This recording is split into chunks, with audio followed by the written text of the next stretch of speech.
ଏଇଠି ଶୁଣାଯାଉଛି ନା ନାଇଁ ମ? ଓହୋ ଶାନ୍ତି, ତମ ନାଁଟା ସିନା ଶାନ୍ତି, ହେଲେ ତମେ ସଦାବେଳେ ଅଶାନ୍ତିକୁ ଟାଣି ଆଣୁଛ। କି ହୋ, ଏତେ ବଡ଼ ପାଟିରେ କାହିଁକି ଚିଲଉଛ? ମୁଁ କଣ କାଲା? ଆହୁରି ବଳକା। କଣ କହିଲ? ଯାହା ଶୁଣିଲ ସମୟ ଅଛି ଟିକେ ପାଖରେ ଦେଖୁଛନ୍ତି।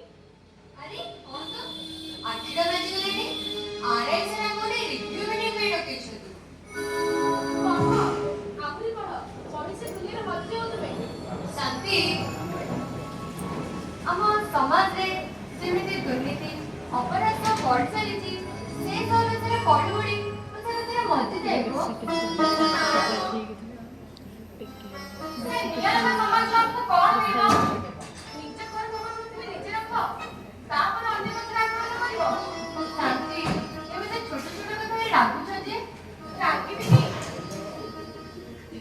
ଆଉ କଣ ଖେଳିକି ଏଠି କାଚିବି? ଘରେ ଦୁଇଟା ଯୁବା ଝିଅ, ଜଣଙ୍କର ବିବାହ ବୟସ ହେଲାଣି। ଘର ପାଖରେ ତରକାରୀ କଣ ସେ କଥା ତାଙ୍କ ମୁଣ୍ଡରେ ପୁରେଇଲାଣି। ଶାନ୍ତି, ଯେ ଦେଇଛି ସେଇଠି କିଛି ରାସ୍ତା ଦେଖେଇବେନି। ତମେ ମୁଁ ଚିନ୍ତା କଲେ କଣ ସବୁ ସମସ୍ୟାର ସମାଧାନ ହେଇଯିବ? ଭଲ ବାପା ହେଇଛ ତମେ, ବୁଝିଲ? ନିଜ ଝିଅ କଥା ନିଜେ ଚିନ୍ତା କରିବନି, ଆଉ କଣ ପଡୋଶୀ ଚିନ୍ତା କରିବେ? ମୁଁ ଝିଅ କଥା ଭାବୁନି। ନାଇଁ ମୁଁ ଭାବୁନି। ଆଉ ସେ ସଫ୍ଟୱେର ବାଲାକୁ କିଏ ଡାକିଥିଲା? ଆଉ ସେ ଡାକ୍ତର ପୁଅକୁ କିଏ ଡାକିଥିଲା? ଆଉ ସେ ଏୟାରଫୋର୍ସ ବାଲା, ତାକୁ ଭୁଲିଗଲେ ନା କଣ? ଆରେ ହଁ, କି ଲାଭ କଣ? ଯିଏ ବି ତ ଆସୁଛନ୍ତି ଏତେ ଡିମାଣ୍ଡ କରୁଛନ୍ତି ଯେ ଲାଗି ମୁଁ 2 କିଡନୀ ବିକ୍ରି କରିଦେବି, ସେ ଡିମାଣ୍ଡ କଥା ଦେଇ ହବ ନାହିଁ। ମୁଁ କଣ ଭୁଲ କହିଲା ଶାନ୍ତି? ମୁଁ ତ ଜଣେ ମାମୁଲି ତହସିଲ ଅଫିସର କ୍ଲର୍କ। ମୋର ବା କେତେ ମୁଣ୍ଡ। ହଉ ଛାଡ଼, ଆଉ ଏତେ ମୁଣ୍ଡ ଖରାପ ନାହିଁ। ନିଅ ପ୍ରସାଦ ଖାଇବ।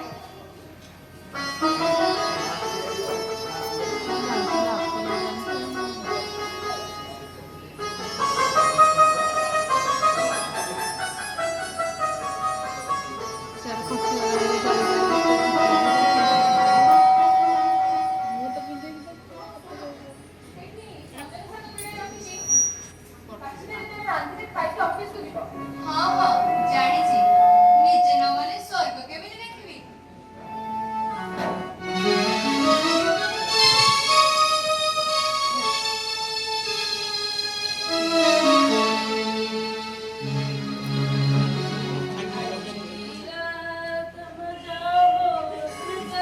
କଣ ମହାରାଜ, ଏବେ ଆସୁଛନ୍ତି? କାଲି ରାତି ସାରା କୋଉଠି ଥିଲେ? ଓହୋ ବୋଉ, ତତେ କାଲି ରାତିରେ କହିଥିଲି ପରା ସାଙ୍ଗମାନଙ୍କର ନାଇଟ୍ ଶୋ ଦେଖିବାକୁ ଫେରିଲା ବେଳେ ସୋନୁ ଘରେ ଶୋଇବି ବୋଲି। ଓଃ, କି ହିରୋଇନର କି ଡ୍ୟାନ୍ସ!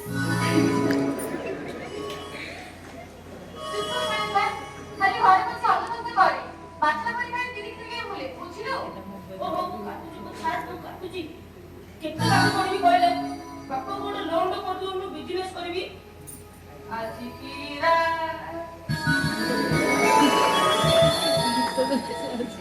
ମା ମଙ୍ଗଳା, ମତେ ଦୟା କଲୁ ମା, ମୋ ପିଲାମାନଙ୍କୁ ସଦ୍ବୁଦ୍ଧି ଦେଇଲ ମା।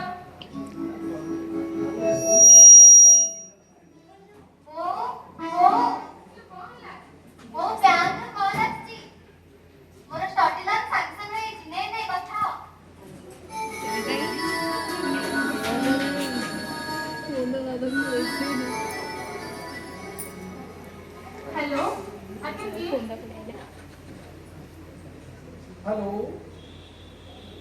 हेलो हेलो मैडम एक्सीडेंट नहीं करो आपनकर लोन सैंक्शन है धन्यवाद धन्यवाद आज्ञा।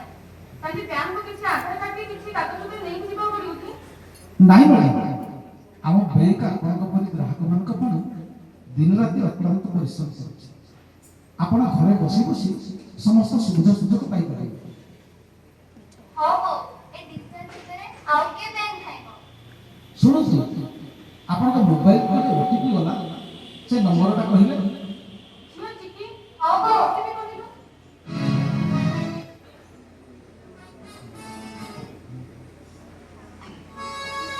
हेलो आज्ञा ओटीपी रा नंबर होची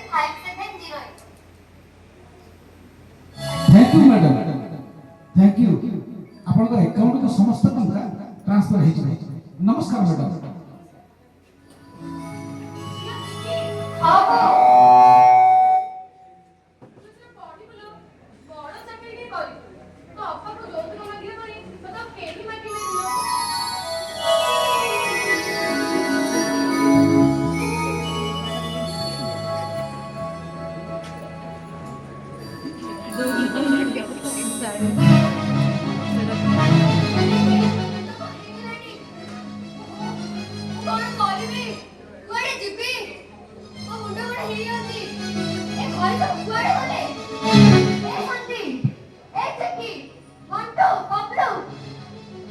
अरे कुआडे गले रे सब मो मुंड कोन हेई जाउची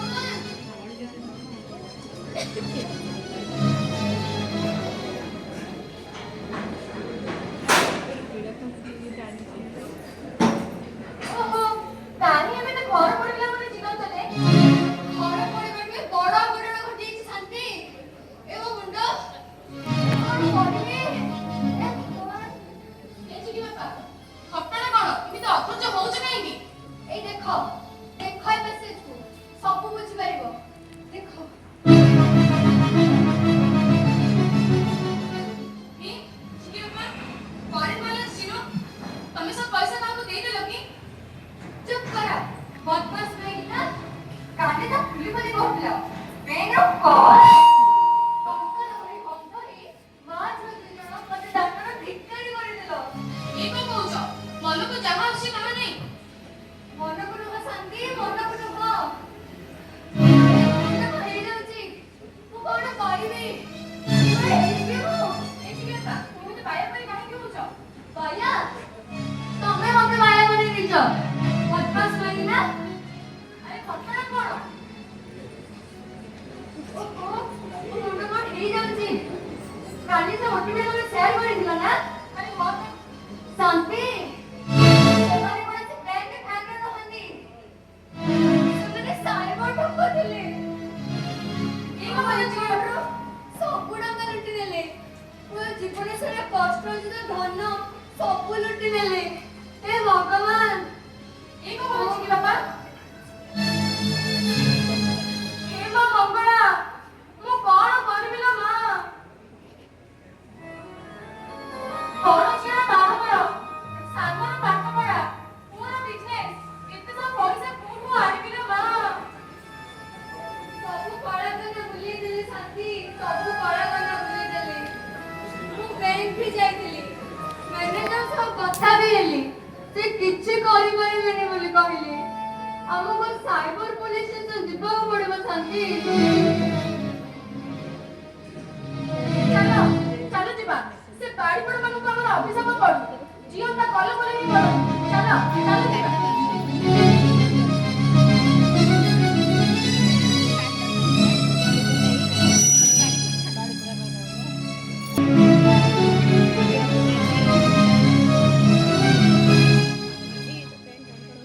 हेलो हाँ प्रधान बाबू अपना चिंता करंतु नहीं दोषी जी भी होना कहीं निश्चय दंड मिल